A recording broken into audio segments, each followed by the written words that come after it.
Hello, what nuts and Humpty Dub Nuts. It is Tuesday, May 28th in the United States of America, and this is What Chaos presented by Prize Picks Daily Fantasy Sports. Made easy. Use promo code What Chaos for a first deposit match up to $100. I'm DJ Bean. That is Sara Civian, and that is Sean the Paz. Hello, everybody. Hi, Sarah. Hi, DJ. Sarah of Bleacher Report Open Ice, the Too Many Men podcast. Trick there is there's too many men on that podcast. It's a bunch of women on the podcast. And EP Rinkside. Yeah. And the What Chaos pod. She texted last night, you've always wanted to be a friend of the pod. Since I was a little girl. Growing up, just what are they called? Parasocial relationships. Parasocial relationship. I never listened to podcasts a lot, so I was never on the other side of that. I was never like the listener who was like, I want to be with these. I was always like the person making the thing that people didn't want to be a part of. But Sarah's here. Hi, Sarah. Hi, how are you? Pete is at home dealing with some, I believe, electrical issues. I think that's what he said, yeah. Electrical issues. For an electrician to come by or something like that. If Pete can get the power back on, he might tap in at some point. But today is a nice day in the world of sports. Nothing in hockey happened last night. The Boston Celtics are headed to the NBA championship. Sean, how do you feel about that? Shout out Jaylen Brown, the best player on the Celtics. You're not a Tatum guy, but only because no. he texted dead Kobe. I think he's a little overrated too, but mainly because he texted dead. Not because he texted dead Kobe, because he texted dead Kobe and then let the world know about it. I don't have a problem with him texting dead Kobe privately. You don't? I was going to say, I think that any sort of texting the dead is... I mean, it's a little odd, I guess, but like if you're doing it privately, you're just doing it for yourself. Like, it is what it is. Like whatever gets you going. Weird Kobe thing meant a lot to him. For me, I can't do the go to a graveyard to see a person thing. I have no connection to that person at the graveyard. Me and that person never went to the graveyard together. I would if I'm going to like share a moment and reflect on somebody who has gone on, go where we used to hang out, something like that. Yeah, I feel that. Anyway, Pete said that he couldn't make it, but that he would be replaced by the quote unquote abominable Sara Civian. And there's been a couple of moments on this show where I haven't been sure if Pete's like going for it with a word or just misusing a word. The definition of abominable is, I believe, very unpleasant, very bad, or Very bad. unpleasant. So congratulations, Sarah. I Or feel like the worst one is causing moral revulsion. That is a good thing in my eyes. So maybe I am abominable, abominable. or I'm just a snowman.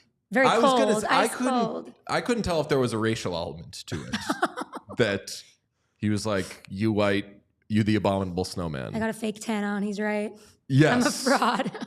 Super chat from the Love of Your Life, who says, my hatred of Jason Tatum has no limits. I'll tell you what, the Love of Your Life, you seem to hate everything. I was going to say, I don't know if you checked out the Discord last night, and if you're not in the Discord, the link is in the description. Join it. Absolute chaos and a clinic in hatred from the Love of Your Life. He spent like 20 minutes. I actually don't know how long it was, but it was several messages being like, I hate this person. I hate this person. I hate this person. I hate this person. Like, it was all night. So, Sarah, the Love of Your Life is a big Canadians fan. And to our knowledge, Love of Your Life enjoys Uri Slavkovsky and nobody or nothing else. So whatever we're talking about, the Love of Your Life says, no, I don't like this. I like Uri Slavkovsky. And I can't say that person's name. But Pete has clarified he knows what what abominable means. So he meant every word that he said. Thank you so much, Pete. It means the world coming from you. How have you felt about the playoffs so far before we dive into this Western Conference final? Pretty exciting, the playoffs. I feel like everybody's in their right place, right? Everyone's doing what they're supposed to do. There's not been a huge upset. The parity is parodying, as they say. So you like we all kind of agreed that the final four teams standing were about right, even though this was a ridiculous, crazy season in which a bunch of teams did wild things. At the end, I guess it's good behavior that it's Stars, Oilers, Rangers, Panthers. It's right, but I don't like it. Like, I needed some chaos. You want it? So Sean's nodding. You all would have liked a let me even think. Like if Vancouver were in there, maybe would that be enough? Or absolutely yes. But at the end with Besser, it just was too much. The West, then it wouldn't have been fun. The West isn't the problem for me. I just am so uninterested in the New York Rangers by and large. It was the same problem I had last round. It wasn't that they were bad or the games aren't good. I just don't care. Don't care what happens. We're so bored we're doing Rempy discourse. It's like he plays 4 minutes a game. I think that was going to happen anyway, Sarah. People just fucking love that guy. Anyway, let's talk about the Stars winning a crazy Game 3. This series is somehow 2-1, which if you were to tell me as an Oil man that through 3 games, it would be 2-1. I would think maybe the Oilers dropped the opening 2 at home. Stars are so good. They're so deep. And then maybe the Oilers came home and they won Game 3. And hey, now we've got a series. Instead, I don't really know how to feel because the Oilers outplayed the Stars in Game 1, won in overtime, outplayed the Stars in Game 2, lost, and the game was really put away by some stupid coaching. Then had a 2-0 lead in Game 3 at home, had the worst second period anyone has ever had, allowed the first 14 shots on goal of a period, didn't get a shot on goal until 12 minutes and 49 seconds into a period, ended up mercifully tying it at the end of the period thanks to Adam Henrique coming back from the dead, and you still end up losing that game. The Oilers have hung with the Stars through 3 games and at points outplayed them. Yet I don't know how to make heads or tails of them being down 2-1 at this point. I know. It's like every period, it's how can one team be the best in the world? How can one team be the worst? And then they switch. That makes it interesting at least. But it's just the name of the Stars game where it's like, is consistency king in the NHL or is it having the best player and the second best player in the world? I feel like this is how Stars have outlasted like every team. They've gone through the gauntlet with the former Stanley Cup champs. Like the West has been an absolute gauntlet, and they have not played perfectly, but they've ended up like grinding it out. Ottinger has arrived. Mm-hmm. I think he played a really good game last night, despite the chaos. You got Robertson waking up. I don't know. I like the Stars. I had them as Cup champs. So the Stars have always made the most sense. I mean, on this show, like Sean was saying, people should have been betting them.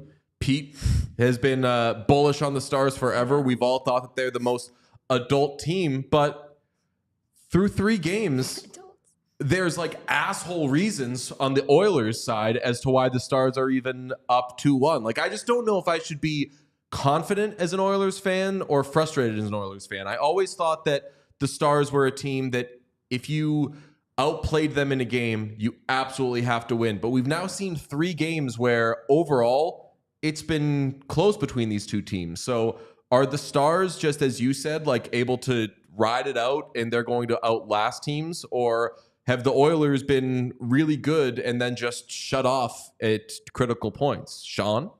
Yeah, I mean, I think what Pete said last night about the Stars just having more good players, like I just think they're just far too deep.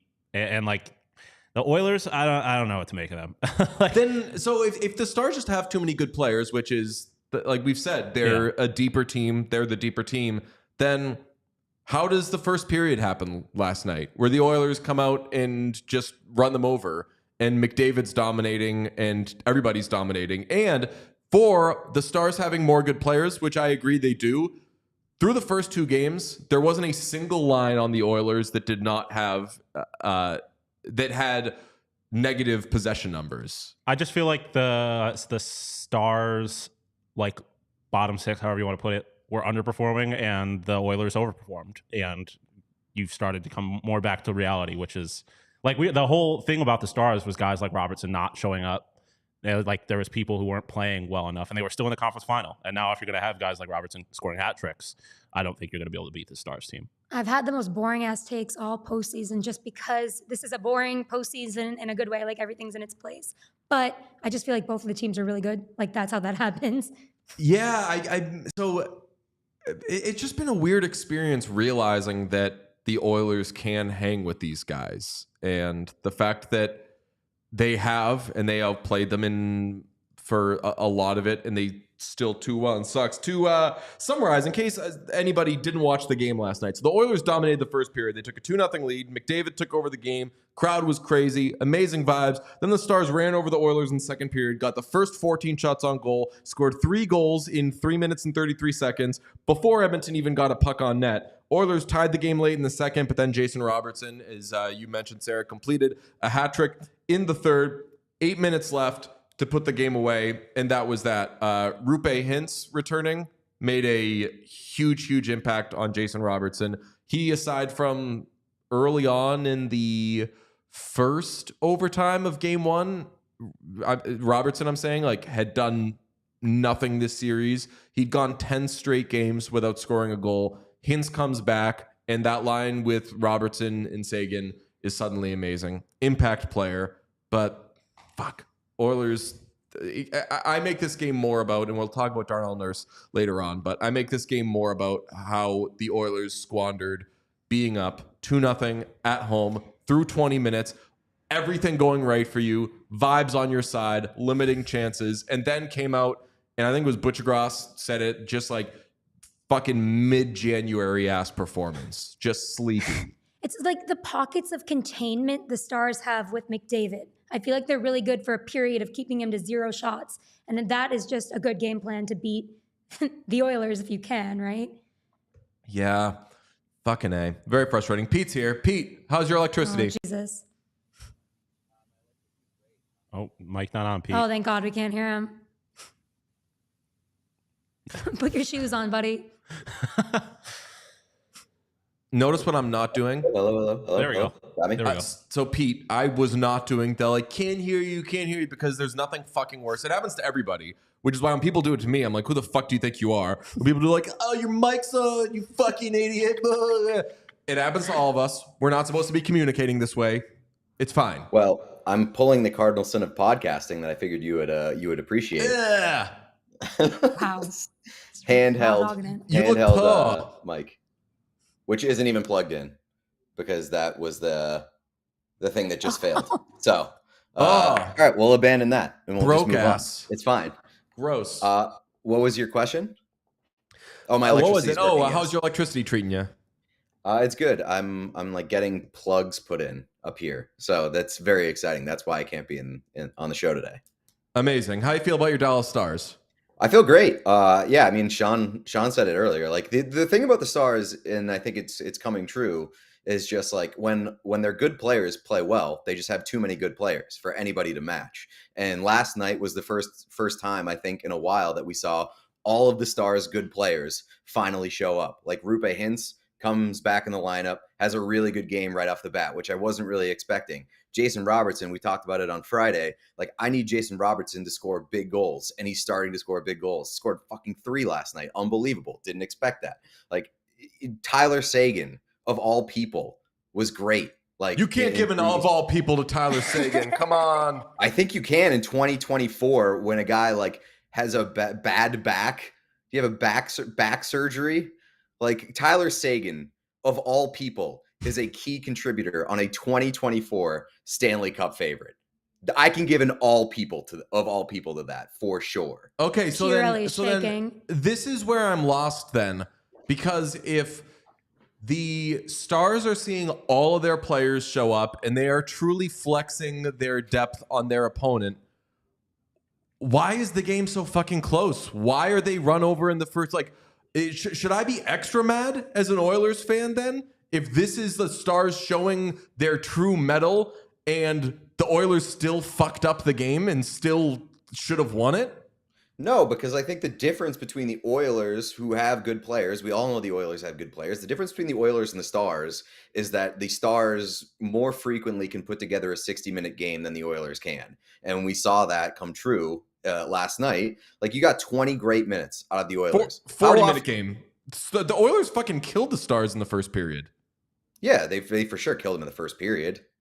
No, so when you say 60-minute game, I guess so. I guess what I'm saying But is no. My point is that you're more likely to get a 60-minute effort or closer to it from the Stars than you are from the Oilers. And the Oilers, yeah, they were great in the first period, but they fucking got smoked in the second period to an astounding degree. Like, they did not keep the game anywhere near what they had in the first period. I think the shots 14-0 to start the second period. Like, that's what I'm saying with the Oilers. Like, they're way more likely to have an asshole game where it turns on its head more than the Stars are. There's a variance to their game because their defense kind of stinks. Yeah, 100%. 100%. Unbelievably true. I mean, we can get to that. Nurse Cece? Are we doing that? Well, let's get to Nurse Cece in a second, but just like overall, do we think the Oilers are losing winnable games? Because they definitely are. I think that if you're close in a game with the Stars, it's winnable. And I thought that the way that the Oilers were going to get games or wins in this series would be by stealing them, because I really, really thought the Stars were the better team in this series. The deeper team, and I thought the once Hintz came back, et cetera, et cetera. But like, Stu's been fine. The possession numbers expected, both teams that are trailing in the conference final series have had more expected goals. The Panthers have been better than the Rangers. They're down 2-1. Oilers in that category have been better than the Stars and are down 2-1, despite the fact that the Stars have scored 2 empty net goals. So like, that's what's driving. That's where like I'd be okay if the Stars were coming out and running over the Oilers and we were like, oh, you know what? The Oilers just aren't close to as good a team. All the things that I've wanted to come true for the Oilers and all the things that I've wanted to occur in this series kind of have been occurring, and it's still 2-1 Stars. Very frustrating. Can I ask you, like, how much faith do you have in Chris Knobloch being able to outcoach Pete DeBoer? Because Pete DeBoer has been awesome in mid-game adjustments throughout basically these entire playoffs, and you saw that from the first period to the second period. Obviously, they played like ass in the first period, but the final 40 minutes of that game, the Stars were so good down low, and that's how you could beat the Oilers. I'm very, very frustrated with Chris Knobloch right now. He fucked up tremendously the goalie pull at the end of Game 2. Who knows what would have happened there? He reunited Nurse and Cece, which we'll talk about. And also, that guy doesn't yell. And by that guy doesn't yell, I mean he doesn't take a timeout like 2 minutes into the second period to be like, guys, not doing this. After the Hintz line scored on their second shift, because they dominated on their first shift of the second period, and then they scored that first Robertson goal on their second shift. After that, I would have called a timeout and been like, guys, breathe. We got this. We're at home. Let the DJ play something that pumps up the crowd. This is fine. Breathe, boys. And instead, the Stars just absolutely took over that game in a way that that might have been the most dominant period any team has had this postseason. So. And there are top seeds playing wild card teams, famously in the first round. Yeah. That was the most I'd seen one team take it to another. So Knobloch is lightly on my shit list there. I just do wish he was a that guy yells guy at points. Or yeah, I mean, somebody yell. It's not like Pete DeBoer goes nuts either. Like, Pete DeBoer is a pretty stoic kind of guy. He's just better, I think, at his job. And not to say that Chris Knobloch is bad at his job, but like, I've just been really impressed by Pete DeBoer in these playoffs and in the adjustments that he makes and the lineup shifts that he makes. He's had to do that with this team the entire season, though, because of the nature of the team, with the depth, with not one huge star, but multiple really good guys down the lineup. It's like you kind of switch things around to see if you can squeeze things out of whomever. Whereas with Knobloch, you got. It's like, That's also a good. That's a good point. Like it's a lot easier to make mid-game adjustments when you have the deepest team in the entire league. And you got a mid-game adjustment. Was that to say that they're playing mid? They're not playing mid. The team, there's no Connor McDavid. There's no Draisaitl. Yeah, very, very frustrating. I don't love it. All right. Darnell Nurse.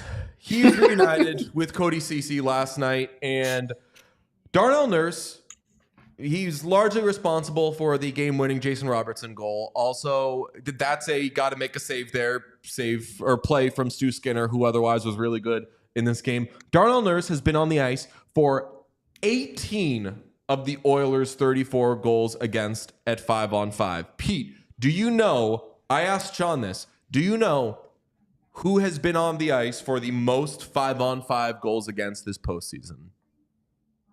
I would guess Darnell Nurse. Darnell Nurse, because 18 lot. is such a fucking high number, and it's higher than anybody else.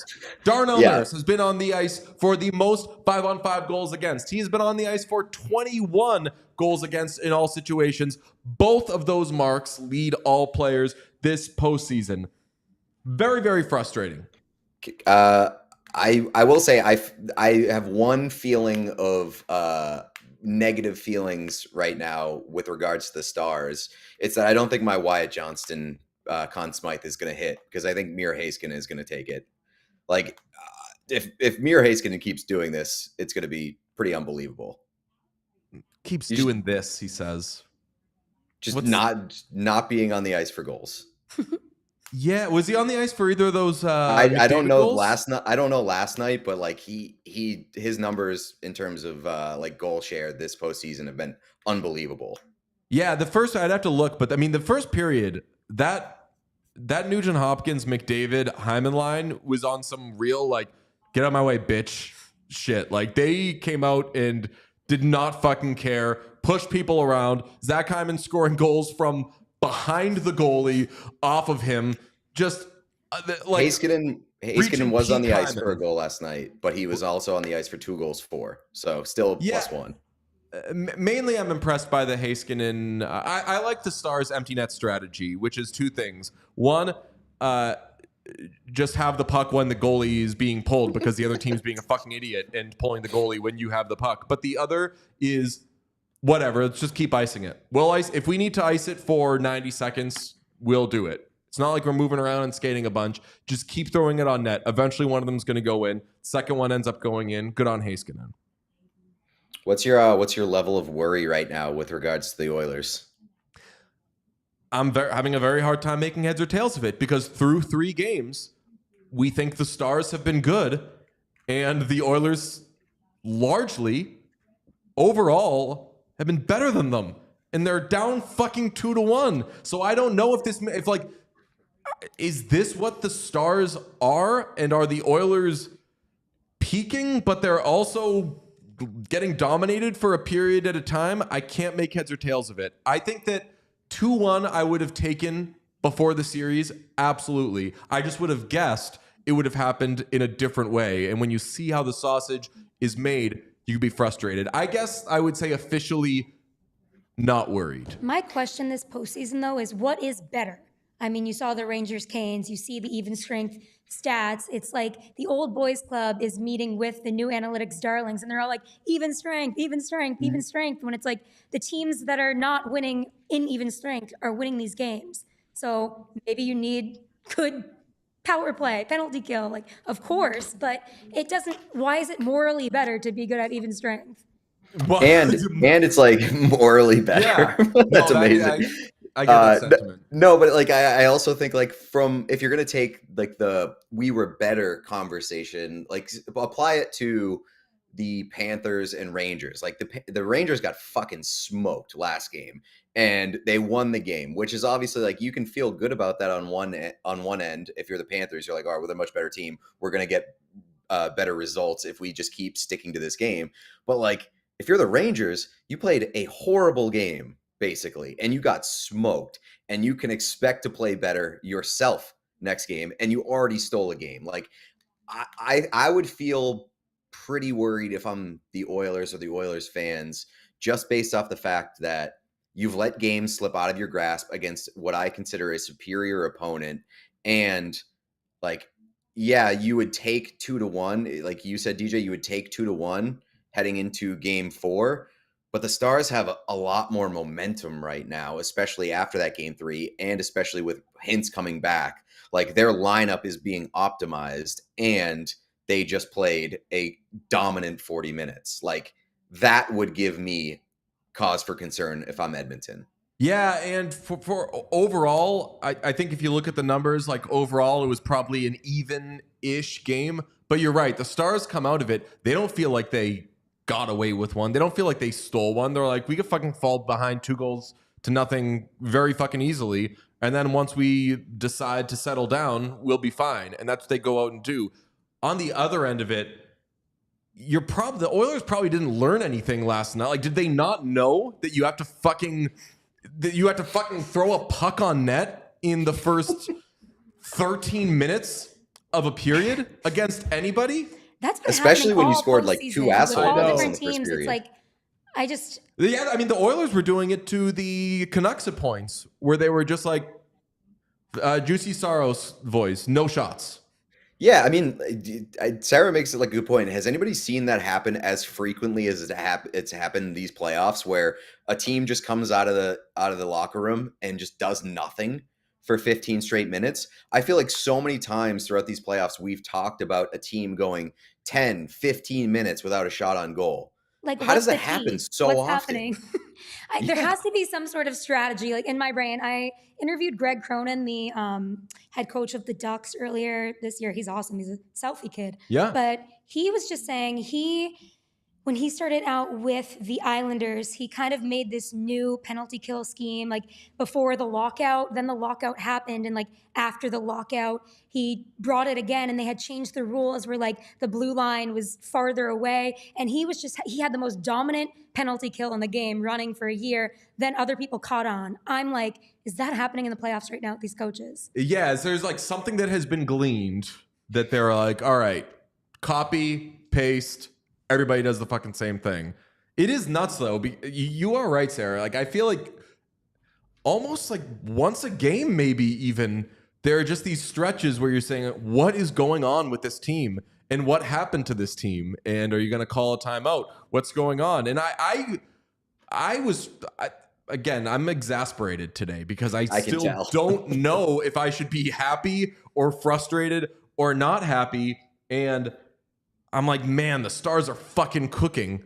Or are the Oilers being absolute assholes? I think it has to be something that these teams are doing defensively not defensively, I guess, maybe even just with like keeping the puck to prevent the other team from doing absolutely anything. I think our therapists would say two things can be true at the same time. Yeah.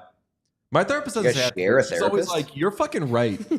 That thing that you're feeling, I think that you're right. Everyone is out to get you, DJ. Isn't that horrible? Let's get him. Love your therapist. Yeah. Sarah just said you are therapist, and I was like, do you guys fucking share a therapist? No, the royal us, the royal therapist to the Stars.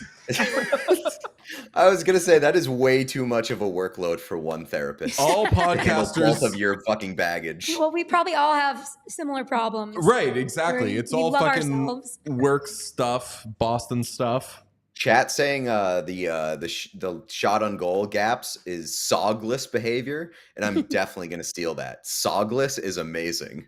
Something raised by sogless for 15 minutes. Something raised by somebody in the chat pushed back on like the idea that the teams trailing in the series have played better or been the better team. Panthers have more expected goals, 9.42 to 8.14.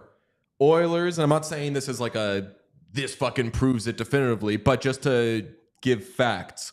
Oilers 10.85 expected goals to the Stars 9.66 expected goals. And again, the Stars have two empty netters in this series as well. So at the very least, these series have been very, very close. And if you were to run simulations with all that's gone on in these series, the two teams that are trailing would probably be ahead in their respective series. I genuinely think expected goals is tough when Connor McDavid's on your team.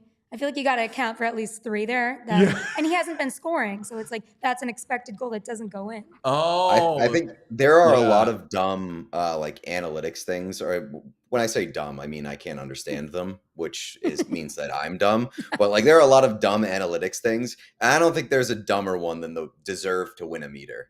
I love it. I can't stand when people tweet like the deserve to win-o-meter. I can't stand it. I guarantee you, it must have been like 95% for the Florida Panthers in that last game against the Rangers, which probably fair, but I don't care. I do not care about the deserve to win-o-meter. Get out of my Way too face. Catholic. Yeah. Thank you to Puck Follower who gave a super chat with money for therapy. I've wanted to have my own version of the deserve a win-o-meter, but I just can't think of what to call it and what I would put into it. But it would probably just go off of feel and vibe. Yeah, just vibe-o-meter. The morality of these things is killing me.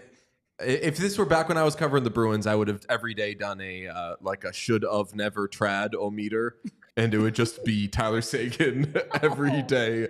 And do you remember that, Sarah? This is a bit of a tangent, but people would just constantly tweet about how the Bruins should have never trad Tyler Seguin. And now look at him. He's going to win another cup. And we got to start the discourse again. Was he? Yes. Oh, man. Do you think Boston will care about that if Seguin wins again? No, they shouldn't. He's so stupid. It would be like if Phil Kessel, like when Phil Kessel won, we weren't doing it. So if Seguin wins, we shouldn't do it. But I am loving this. I'm loving Tyler Seguin's last 4 or 5 years. Just become like a great person in the community.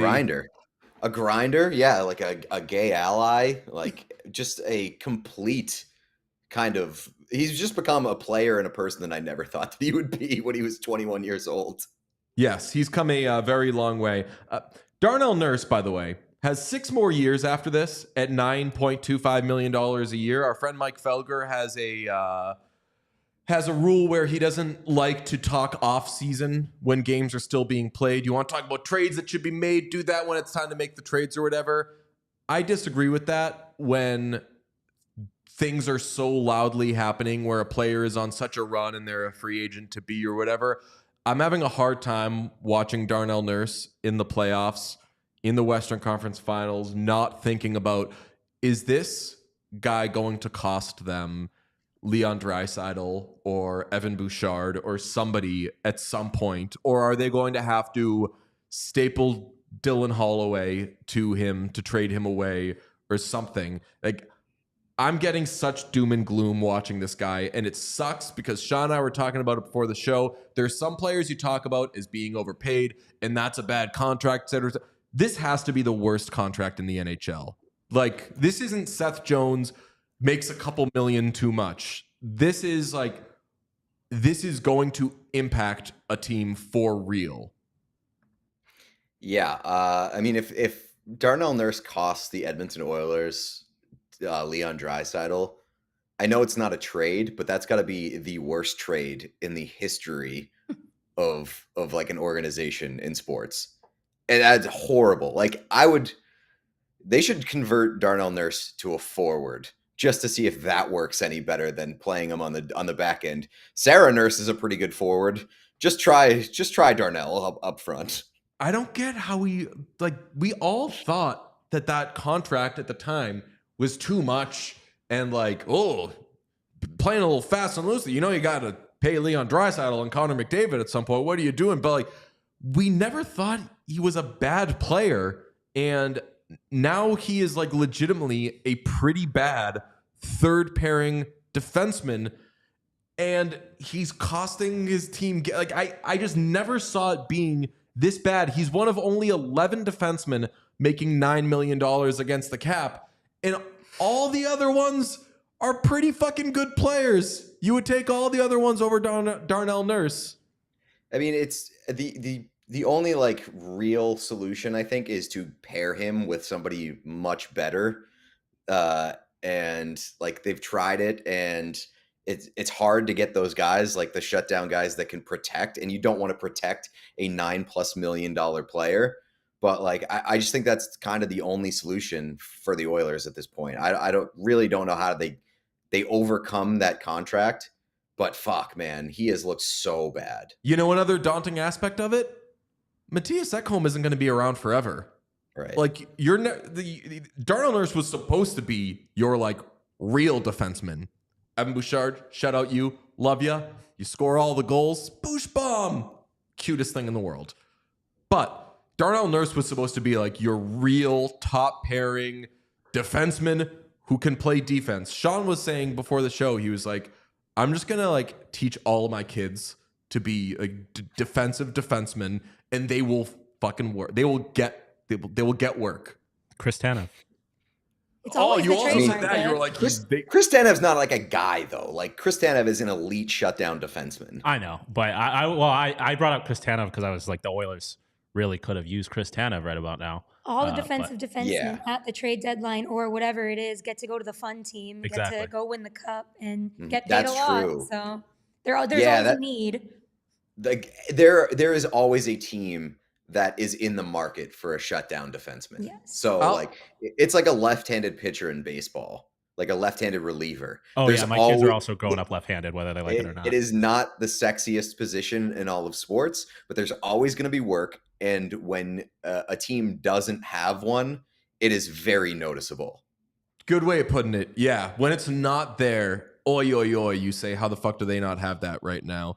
Darnell Nurse thing, very frustrating. I was, I'll be honest, like during the game, I was hammering buyout calculators. And that contract, shout out Darnell Nurse's agent, that thing is ironclad. You are not buying that thing out. You are not trading it. There's nothing. If they tried to buy it out, they'd have like 4 straight. They'd get some initial relief, and they'd have like 4 straight years of having to give Darnell Nurse like $10 million against the cap. There's just fucking nothing they can do. The only thing you can do is, and I don't know if you do this with like coaching changes or what, like you need to find a way to make Darnell Nurse an okay like number 4 defenseman. And I think that it shouldn't be impossible. He's still young enough that he should be able to bounce back. But right now he is in such a bad way. And like literally nobody else is playing as poorly as him. They need to like frame him for a crime so that they can nullify his contract. You know I what don't they think should? that would even work Yeah. in this league. Yeah. I mean, you can. Maybe Yeah, they'd be like, whatever. He's fine. He can keep playing. You know what? They should. We should tell on him for. He doesn't wear shoulder pads, right? Does he not wear shoulder pads, or does he have the It smallest? doesn't look like shoulders? it. Maybe he just has very low shoulders. Who knows? He's got low shoulders. Can we like diagnose some like shoulder thing that he has? I'd be like, unfortunately for Darnell's safety. At the end of the day, some things are bigger than sports. Darnell, your shoulders are very low. You have to retire. No. Maybe that's the problem. Maybe he's just sad, so he's like having low shoulder. I wonder how he Well, feels. Like, God, here's that the must be theory. for him. It's not like he wants to be bad. Here's the theory. You blame Darnell Nurse for not being able to shoulder his responsibility because he has no shoulders. So I don't like this. This started off as like Darnell Nurse sucks and we don't want him to suck. And now we are doing, what's it called? Body shaming. And that this has not been a body shaming podcast. You brought it up. You said he's got no shoulder pads or low shoulders. Well, I was just saying like, hey, like, Darnell, Darnell, yes, Ken? Somebody told on you for cheating by not wearing shoulder pads. And now you're suspended for 6 years after this season. It's a big bummer. Suspended without cap hit. I think that I have to go because there's a lot of banging outside of my office, which means that I think that the electrician needs to be in here. All right. Well, congratulations on your electricity, Peter. We're very happy for you. Thank you for calling in and calling Sara abominable. You're welcome. Love you guys. Bye. Shut up, Pete, knowing that word. Go put your shoes on. Amazing. Okay, today's podcast is brought to you by Prize Picks. I did not 10x last night. Sara, do you ever do Prize Picks? It's okay if you haven't. We can Not get you yet. into it. Prize Picks is daily fantasy sports made easy. Instead of playing against a bunch of other sharks online, some of these other daily fantasy sports, there's a bunch of sharks out there. They're just trying to eat ya. They make movies about you. Richard Dreyfuss has to apologize for apparently making Say whales. You can also call them anti-trans whales. comments. Oh, Dick Richards. That's not where I thought you were going So with Dick that. Richards fame. Do you know about Dick Richards? Yes. He thought the shark was a whale, got fired. They brought in Steven Spielberg. The rest is history. Apparently at a Jumping the screening shark. recently. What's that? Jumping the shark. Yeah, so jumping that. Well, that was Arthur Fonzarelli in Happy Days. He jumped over a shark because the show was struggling for ratings, and they were like, let's do an episode where Fonzie water skis and jumps over a shark. And that's where the phrase came from? That's where the phrase came from. I feel Very like I good. had that story before, actually. But yeah, recently at a screening of Jaws, apparently Richard Dreyfuss said something that was interpreted as being anti-trans. So like a statement needed to be released. So I don't know what Richard Dreyfuss said. I do not stand with Richard Dreyfuss. Okay? Period. He looks very hot in that movie, but I do not stand with whatever he may or may not have said. This is a Hockey is for Everyone show, but there are sharks out there when you're playing DFS sometimes. They know they're crunching all the numbers, doing all these things.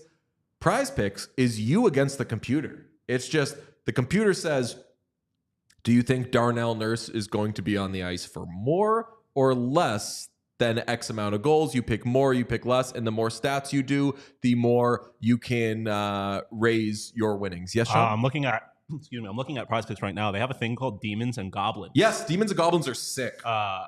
You can get up to 100 times. You can 100x. With Demons, and one of them is Gustav Forsling's 2.5 shots on goal. Hammer it. If you get more than 2.5 shots on goal, you can 100x your money. I'm doing that tonight.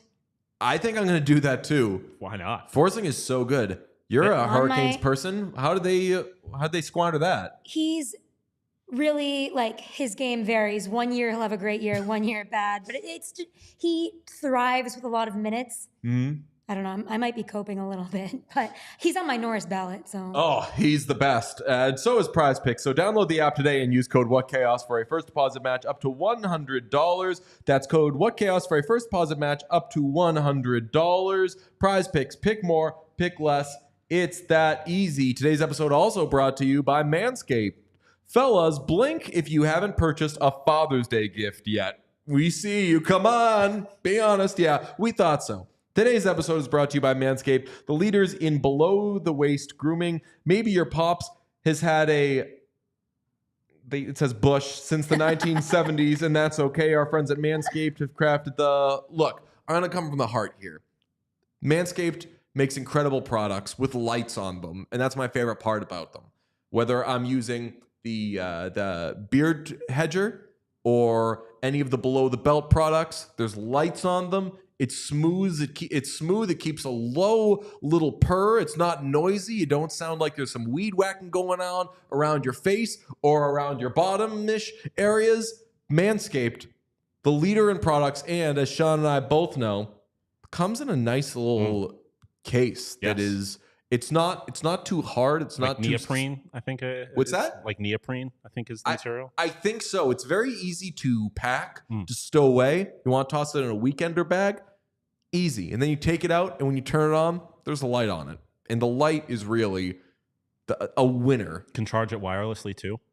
Yes, or I with get to your do iPhone that. Charger. I don't think I've ever charged anything wirelessly. I do pretty consistently, actually. I have a wireless charger at my desk. It's pretty nice. Wow. Amazing products. And whether you want to get your father a gift for Father's Day or yourself something, I truly believe that every person who does need such products should own Manscaped trimmers because they're problem-free. They really are, in my book. Get 20% off plus free shipping with the code WhatChaos at manscaped.com. That's 20% off with free shipping at manscaped.com and use code WhatChaos. Never forget where you came from, if you know what I mean. Happy Father's Day from Manscaped. Okay, let's do a Slate Grade tonight. There is one game on the NHL schedule. It is the Rangers visiting the Panthers for Game 4 of the Eastern Conference Final. The Rangers lead that series 2-1. As we discussed, somehow the Rangers won Game 3, despite the Panthers absolutely pouring it on. Sarah, do you feel the Rangers are a team of destiny? Can a President's Trophy winner be a team of destiny? I hate that term. I just think... I'm starting to come around on it. I also, there are terms I don't like. I hate goalied, but I can come around on Team of Destiny. Have you heard that when you say something ironically, then you start to genuinely believe it? Your brain doesn't know the difference. So now you're liking Team of Destiny because of this. Oh, really? Yeah. Interesting. I used to say at the end of phone calls when I was a kid, I would say, peace out, like a real hippie. And then I'd be like, okay, peace out, bye. Okay, peace out. And then as I kept growing, I was like the peace out guy. And I was not they're like, what's That's me with adios. I end like every conversation with adios. adios, muchacho? No, just adios. I'll just be like, adios. You say howdy a lot. I do say howdy a lot. Big howdy guy. Nice. All the greetings. Who used to say, someone on SportsCenter used to say, how's it?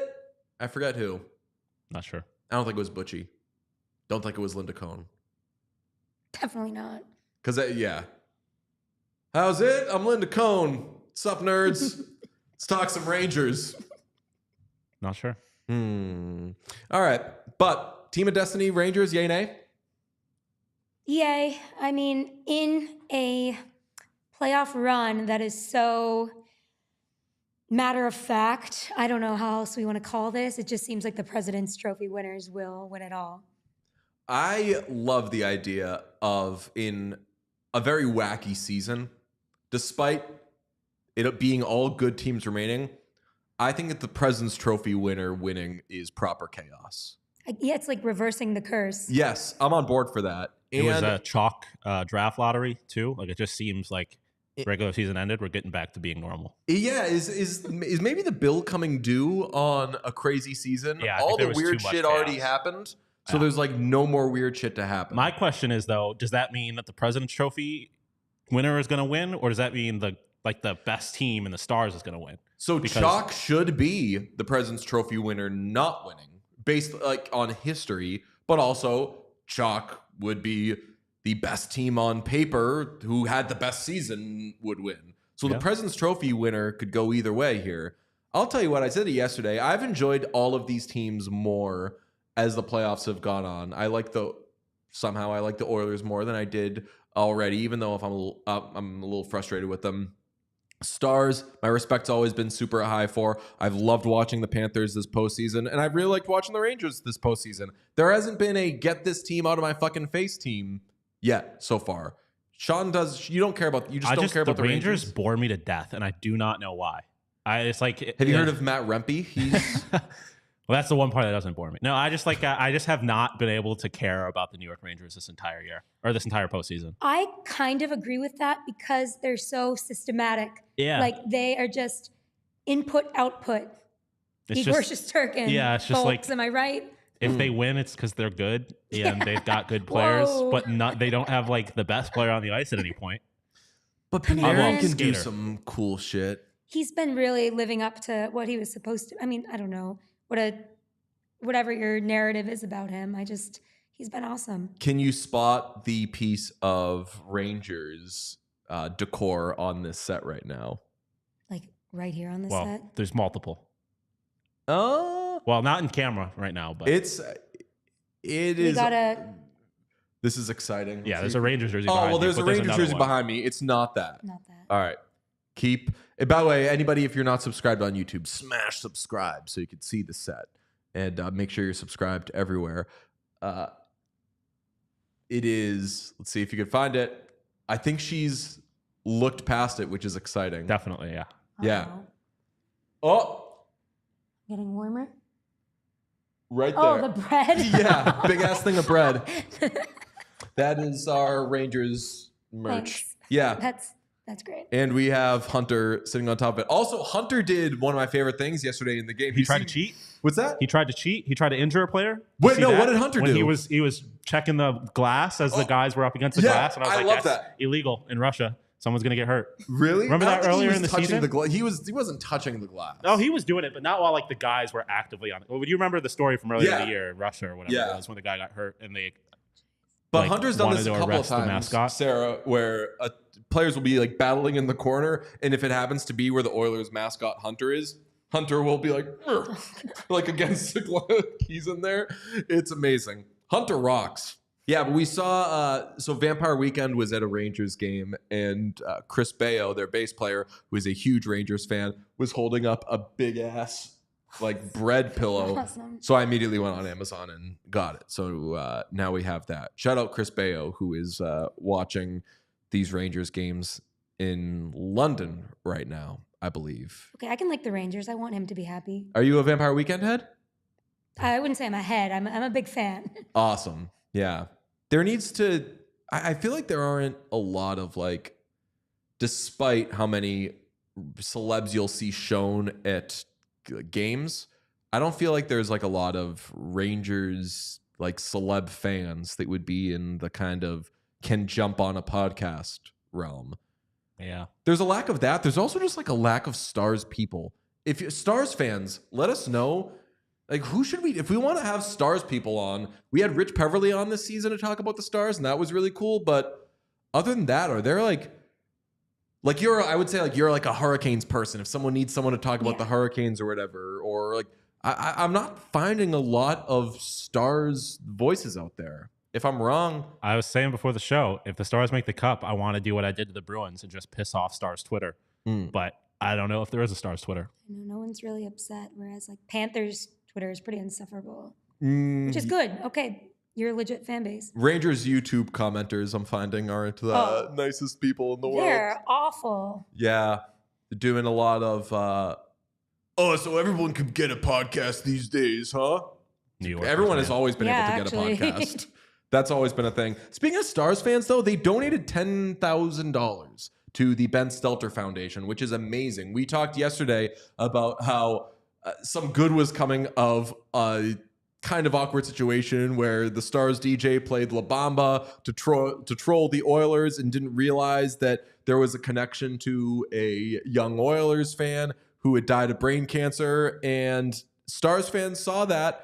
Stars DJ saw that and was like, oh, I'm so sorry. My bad. Didn't mean it this way. Shout out Ben. And then Stars fans just started donating, and now $10,000 to a good cause. Hell yeah. Great job, Stars fans. Yeah, Ben's parents told him that all is forgiven and that Ben would want everybody to forgive him. And that's just how perfectly handled was that. Like, obviously, it was an honest mistake. Yeah, right. Like, I saw like there was no way somebody would actually do that maliciously. Yeah. It's nice when like something in sports just has a happy ending and no one is being an asshole about it. Everyone's just like, everyone realizes it was an honest mistake and we're going to make good out of it. I just love stuff in sports like that. Bills fans do it all the time where they're just like, we're just going to raise. So I like when like someone will like shit on a city and they're just like, fuck you, we're going to donate a bunch of money to your charity. That's with a bunch of jerks thing. When Brian Burke, he's from Canton, Massachusetts, where I'm from, he got on and called them all the names or whatever, because you know him, he's a curmudgeon, but he's actually really cool. Oh, yeah. So I kind of tweeted out, just guys, like, I know Brian Burke, he's not a dinosaur in the way Don Cherry is. Like, he has this foundation for his late son, who was openly gay, one of the first people in hockey to be openly gay, and tragically died in a car accident. And the next day, Hurricanes fans had donated thousands of dollars to his thing. So I will say, in the negativity of the world, and sometimes hockey fans can be late to the curve compared to like NBA Twitter or whatever. Like, we are little brothers, little sisters, but we come through for our own. So good job, Stars fans. Yeah, and I mean, especially coming off of the second round Oilers fans against Canucks fans, which everyone saw as like, this is going to be the Stanley Cup of people sucking. And in my experience, I did not have, maybe it's just because I'm so pro Oilers, I'd never really seen much from Oilers fans that would make me think anything other than like, they're just passionate fans. My For You was for sure shoving a lot of like, look how bad Canucks fans are, DJ. They're the worst. You are to hate them. But like, it was a lot of just like back and forth, a lot of angst, a lot of like, we live in your head rent free, a lot of just like all this shit. And so far, despite me as a podcast host looking for like big Stars voices that we could use on the show and everything, I like that the only real thing that has happened between the two fan bases is, hey, shout out your fan. Let's raise some money for him. Well, that's what Gene had mentioned when he was on. It was like coming from the series against the Canucks, where it's obviously a lot of hatred between the two. It's a very different vibe when it's obviously both teams want to win and they're not like happy if the other team or the other fan base is happy, but it's not like a real hatred between them. It's not as Dacky said, it's not as much mudslinging. Just give it another game, though. We'll see. Yeah, we'll get there. Sean, why don't you pick your brain about this? The Kraken, they, I believe, are minutes, hours, whenever from announcing that they're going to hire Dan Byslma as their head coach. He coached the Penguins from 2009 to 2014. He won the Stanley Cup famously in his first season with the team when he took over midway. He then coached the Sabres from 2015 through 2017, finishing 7th in the Atlantic and 8th in the Atlantic, and most recently had been coach of the AHL's Coachella Valley Firebirds, the Kraken's affiliate. You as a Sabres fan, of course, have experience with Dan Byslma. I think most of us remember him as just like the Penguins guy, but how do you feel about the Kraken hiring Byslma? Well, I mean, my first reaction was I just laughed at it because it felt like they were trying to do what the Sabres did. They were like, this guy won with Sidney Crosby and Evgeny Malkin. He could do it with way worse players, but which obviously didn't happen. I didn't realize that he was the head coach of the Coachella Valley Firebirds, who have been really good the last 2 years. So it kind of changes it for changes it for me a little bit, knowing that he's been in the organization. But still, it's just like we haven't seen him really win outside of having one of the best players of all time on his team. So I don't really know how that's going to go. I think it's extremely retready. No? Like that this is his third stuff. Like so I would have done the David Carl thing if I were the Kraken. I think that like they're the type of team that can take that jump or that leap of faith. I think that the ceiling, and I like Byslma, but I think that the ceiling with Byslma is pretty low. I agree. I want to see like the family tree of that entire 2009 Penguin staff. I feel like they, not like a free ride, obviously, but I think there's a lot of leash on that team, and there's a lot of front office, coaching staff, whatever, what have you, that have gone on to just permanent roles in the NHL when you want them. But obviously, promoting the AHL coach to the NHL. I mean, I'm happy for Jessica Campbell, assuming she gets the head coach. Hopefully, and that's what she's been a badass, like number one badass for me in the game in the AHL right now. But I love the Mine David is Carl. Matt Rempe. You see how tall he is? He's tall. He's young. He's ready to fight. He says Jiminy Crickets. I do not see Jessica Campbell saying Jiminy Crickets. Why did he even say Jiminy Crickets? He was excited to be in the game. Yeah, it was in like he said he heard Laviolette call his name in the third period in overtime. And he's like, "Oh, Jiminy Crickets," which is He's crazy. kind of cute. It's just Okay. like I didn't even expect to be playing in important minutes. All right. Well, our reel from today is badasses in hockey. And just Jessica Campbell and Matt Rempe. No, like that's also I think is the most intriguing part of this story, that now the first full-time AHL coach as of this was I think her second full season as a full-time AHL coach should become head coach. And that's how, like, with anything, when they say, like, how do we get more, like, women in these jobs or whatever, like, a lot of it is, like, get them in, like, the lower, like, all levels of the jobs. Like, if you want more head coaches in the NHL, have them get jobs in the AHL where they can get, because, like, the way that a lot of people get jobs is they have familiarity with this player from this thing, or they had this player or whatever. So if in a few years there's a young player on the Kraken and they're building the franchise around this player, you could say, oh, well, Campbell had him in the AHL. She makes sense to be the head coach now. Yeah, and she started off teaching NHL players in Canada kind of on the off season how to power skate, how to fine tune their skating skills too. So it's like they could endorse her, all these NHL players. I forget exactly who, but there's like at least 5 of them. So. Yeah, I think that like a lot of like Megan Duggan is She's a awesome. director of player development and is amazing. Like those, like if you get like that's a path to potentially, I think, like becoming a GM at some point. Yeah. So Cami Granato. What's that? Cami Granato in the Yeah. scouting. There's a lot going on that's good with the Kraken, but I don't know So about this head coaching hire. my overall takeaway from the Dan Byslma hire is it's not great when the biggest reaction all 3 of us had is, oh, it's pretty cool because of somebody else in a different job.